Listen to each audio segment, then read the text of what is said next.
Hello everyone.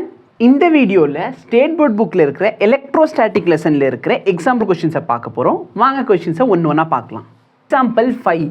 Consider 4 equal charges Q1, Q2, Q3, Q4 எல்லாமே equal charges located at 4 different point of a சர்க்கிளில் 4 பாயிண்டில் இந்த சார்ஜை வச்சுருக்காங்க. ஓகே, ஸோ டயக்ராம் இல்லை, பட் லாஸ்ட் லெக்சர் வச்சு எனக்கு ஞாபகம் இருக்குது. இந்த சைடில் இருக்கிற சார்ஜ் மேலே தான் நம்ம கண்டுபிடிச்சோம். இந்த சார்ஜ் தான் Q1. ஓகே, ஸோ இது 2ன்னு வச்சுக்கலாம். 3, 4 இது மாறி இருந்தாலும் ஒன்றும் பிரச்சனை இல்லை. ஸோ நெட் ஃபோர்ஸ் எவ்வளோ அப்படின்னு கேட்குறோம். இப்போ நல்லா பாரு, இந்த சார்ஜும் பாசிட்டிவ், இந்த சார்ஜும் பாசிட்டிவ். அப்போ இந்த சார்ஜ் சரியா, இந்த சார்ஜ் என்ன சார் பண்ணுவான்? ரிப்பல் பண்ணுவான். கரெக்டாக இல்லையா? எவ்வளோ ஃபோர்ஸில்? அந்த F12ஓட value K Q1 Q2 by R square. இப்போ இந்த R வேல்யூ என்ன? ரேடியஸ் ஆஃப் த ஸ்பியர் வந்து சர்க்கிள் வந்து 1 மீட்டர். ஜஸ்ட் கொஞ்சம் திங்க் பண்ணி பாரு.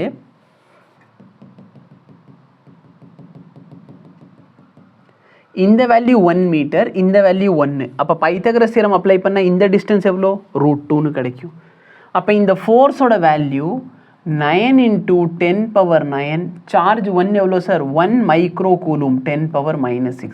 சார்ஜ் 2 எவ்வளோ? அதுவும் 10⁻⁻6. டிஸ்டன்ஸ் எவ்வளோ? √2 ஸ்கொயர் பண்ணால் 2 ஆயிடும். கரெக்டாக? அப்போ எனக்கு கிடைக்கிற வேல்யூ 4.5. ஏன்னா 9/2 வந்து 4.5 × 10⁻⁻3 நியூட்டன். இப்போ 3 பாரு, இந்த சார்ஜ் என்ன பண்ணும்? ரெண்டு பேரும் பாசிட்டிவ். அப்போ இந்த சார்ஜ் வந்து இந்த சார்ஜை ரிப்பல் பண்ணும். சரி, ஆக்சுவலாக இந்த F12 நம்ம எப்படி எழுதிக்கலாம்? இப்போ நான் எந்த ரிசல்டன்ட் எழுதியிருக்கேன், இந்த ரிசல்டன்ட்டோட வேல்யூ. சப்போஸ் நான் வெக்டாரை எழுத போகிறேன் அப்படின்னு சொன்னால் கொஞ்சம் திங்க் பண்ணு. இந்த டிஸ்டன்ஸும் இந்த டிஸ்டன்ஸ் சேம். அப்போ இந்த ட்ரையாங்கிள் என்ன ட்ரையாங்கிள் ஆயிடுச்சு? ஐசோஸ்லஸ் ட்ரையாங்கிள் ஆயிடுச்சு. கரெக்டாக இல்லையா? இந்த ஆங்கிள் 90 டிகிரி. அப்போ ஐசோஸ்லஸில் இந்த ஆங்கிளும் இந்த ஆங்கிள் எப்படி இருக்கணும்? ஈக்குவலாக இருக்கணும். அப்போது ரெண்டு ஆங்கிளை கூட்டினா 90 வரணும். அப்போ இந்த ஒரு ஆங்கிள் எத்தனை டிகிரி சார்? 45 டிகிரி. அப்போது இந்த இடத்துல இந்த ஆங்கிள் 45னா இந்த ஆங்கிளும் 45. கரெக்டாக இல்லையா? ஸோ இந்த வெக்டர் வந்து F12ன்னு சொன்னால் இது என்ன ஆயிரும்? F12 cos 45. இது என்ன ஆயிரும்? F12 sin 45. இல்லை நான் சிம்பிளாக வெக்டார் மாதிரி எழுதுறேன்னு சொன்னால் என்னோட F12 vector is equal to F12ஓட வேல்யூ தெரியும் எனக்கு. cos 45 எவ்வளோ சார்? 1/√2. ஸோ 4.5 × 10⁻⁻3/√2. புரியுதா? Along I cap. நெக்ஸ்ட் இந்த வெக்டார் வாரு, 10⁻⁻3/√2 J கேப். ஏன் மைனஸ் போட்டிருக்கேன்? எனக்கு கீழே வந்திருக்கு, அதனால் மைனஸ். வெக்டார் மாதிரி எழுத நீட்டில் தேவையில்லை, சரிங்களா?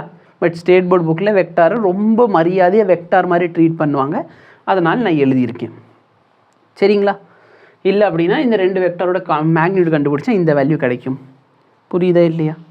சரி, இப்போ நல்லா பாரு. F13ஓட வேல்யூ என்ன கிடைக்கும் எனக்கு? க்ரீன் கலரில் F13 என்ன? K Q1 Q2 by R square. 9 × 10⁻⁹ × 10⁻⁻6. Charge வந்து சேம், டிவைடட் பை 2 போட்டால் எனக்கு என்ன கிடைக்கிது? 4.5 × 10⁻⁻3 நியூட்டன்.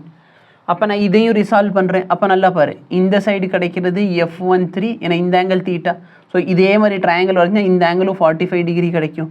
ஸோ இது F13 cos 45, இது F13 sin 45. So resolution of vector. அப்போ F13 நான் வெக்டாராக எழுதுனா 4.5 × 10⁻⁻3 cos 45 value 1/√2 I cap plus 4.5 × 10⁻⁻3/√2 J cap. Any difficulty? இது வரைக்கும் புரியுதா சார்? நான் வந்து நீட் பாயிண்ட் ஆஃப் வியூவில் படித்தா போதும் அப்படிங்கிறவங்க டைரெக்டாக F12 வேல்யூ கண்டுபிடிச்சிருப்பியா? f13 value கண்டுபிடிச்சிருப்பியா? இப்போ நல்லா பாரு, இந்த வெக்டாரும் இந்த வெக்டாரோட வேல்யூ எனக்கு தெரியும். இந்த ரெண்டு வெக்டாருக்கு நடுவில் இருக்கிற டோட்டல் ஆங்கிள் எத்தனை degree? 90 degree.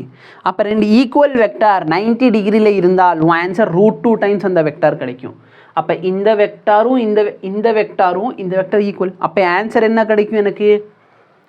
Force due to 2, 3 on 1. சரியா? அதாவது இந்த சார்ஜோட ஃபோர்ஸும் இந்த சார்ஜோட ஃபோர்ஸ் டோட்டல் ஃபோர்ஸ் கண்டுபிடிச்சா √2 டைம்ஸ் அந்த வெக்டார். சார் எனக்கு நீங்கள் இந்த இடத்துல பண்ணது புரியல, ஒன்று கஷ்டம் வேண்டாம். நீ இந்த வெக்டாரையும் இந்த வெக்டர் ஆட் பண்ணால் இந்த ப்ளஸ் டேர்ம் இந்த மைனஸ் டேர்ம் கேன்சல் ஆயிரும். இதை ஆட் பண்ணுனா எக்ஸ் ப்ளஸ் எக்ஸ் என்ன ஆகும்? 2x ஆயிரும். 2 இன்ட்டு எக்ஸோட வேல்யூ இதுதான் எக்ஸோட வேல்யூ. அப்போ 2 டிவைடட் பை √2 இருக்கும். அப்போ √2 டைம்ஸ் அந்த வேல்யூ எனக்கு கிடைக்கும். இதோட டைரக்ஷன் என்ன? இந்த டைரக்ஷனில் இருக்கும். இது மட்டும்தான் இந்த சார்ஜ் மேலே ஆக்ட் ஆகிற ஃபோர்ஸா? கிடையாது. இந்த இடத்துல சார்ஜ் இருக்குது, இந்த இடத்துல ஒரு சார்ஜ் இருக்குது. இந்த சார்ஜ் என்ன பண்ணும்? ரிப்பல் பண்ணும். ஃபோர்ஸ் எவ்வளோ சார் ஆக்ட் ஆக போகுது? Force on 1 due to 4 k charge 1 charge 4 பை r². ஸோ மேபி இந்த இடத்துல நான் 3 மாற்றிக்குவா, 1க்கும் 3க்கும். ஸோ இது 1க்கும் 4க்கும். 9 into 10 power 9 சார்ஜ் வந்து 10 power -6 into 10 power -6 divide by இந்த டிஸ்டன்ஸ் எவ்வளோ சார்? இந்த டிஸ்டன்ஸ் 1 மீட்டர், இந்த டிஸ்டன்ஸ் 1 மீட்டர். அப்போ 1 + 1 2 ஆயிருமா? அப்போ இந்த வேல்யூ 4. வெக்டாராக வேணும்னா இது எந்த ஆக்சஸில் ஆக்ட் ஆக போகுது? X axial. அப்போ ஐ கேப் போட்டுக்கோங்க. ஸோ இந்த வேல்யூ 4.5 டிவைடட் பை, நல்லா பாரு நான் 2.25 எழுதியிருக்கலாம், பட் சிம்பிளிசிட்டிக்காக நான் எப்படி எழுதுறேன்? 4.5 டிவைடட் பை 2 into 10 power -3. அப்போ நல்லா பாரு, இந்த சார்ஜ் இந்த டைரக்ஷனில் இவ்வளோ ஃபோர்ஸ் கொடுக்குது, இந்த ரெண்டு சார்ஜ் இந்த டைரக்ஷனில் இவ்வளோ ஃபோர்ஸ் கொடுக்குது. அப்போ டோட்டல் ஃபோர்ஸ் என்ன சார் ஆயிரும்? நெட் ஃபோர்ஸ் எவ்வளோ ஆகும்? 4.5 into 10 power -3 டைம்ஸ் √2. இது வந்து இந்த ரெண்டு பேர் சேர்ந்து கொடுக்குற ஃபோர்ஸு ப்ளஸ் இந்த force 4.5 by 2 into 10 power -3. So இந்த இடத்துல 4.5 into 10 power -3 காமனாக எடுத்தால் √2 + 1/2. ஸோ இதான் பார்த்தீங்கன்னா உங்களோட சொல்யூஷன். மேபி வெக்டாராக எழுதுனா அலாங் ஐ கேப். சரிங்களா? எக்ஸ் ஆக்சிஸில் இது இருக்க போகுது. ஸோ இதான் வந்து இந்த கொஷினுக்கான சொல்யூஷன். உங்களுக்கு ஏதாச்சும் டவுட் இருந்தால் கேளுங்க. ஓகேவா? வெக்டார் வந்து ரெண்டு வெக்டார் ரிசால்வ் பண்ணுறது பார்த்துக்கோங்க. அதே மாதிரி வெக்டார் ஈக்குவலாக இருந்தால் நீங்கள் எந்த ஃபார்முலா யூஸ் பண்ணுங்கன்னா, ரிசல்டன்ட் கண்டுபிடிக்கிறதுக்கு இந்த ஃபார்முலா வேண்டாம். சரியா? இதான் பேசிக் ஃபார்முலா.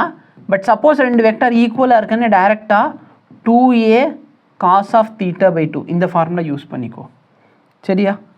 ஸோ இந்த இடத்துல தீட்டாவுக்கு வேல்யூ போட்டு பார்த்தீங்கன்னா உங்களுக்கு தெரிஞ்சிடும். இல்லைன்னா லெக்சர் பாருங்கள், நான் ஷார்ட்கட் ட்ரிக்ஸ் அந்த இடத்துல சொல்லி வச்சுருக்கேன். டிஃபிகல்ட்டி இருந்தால் சொல்லுங்கள்.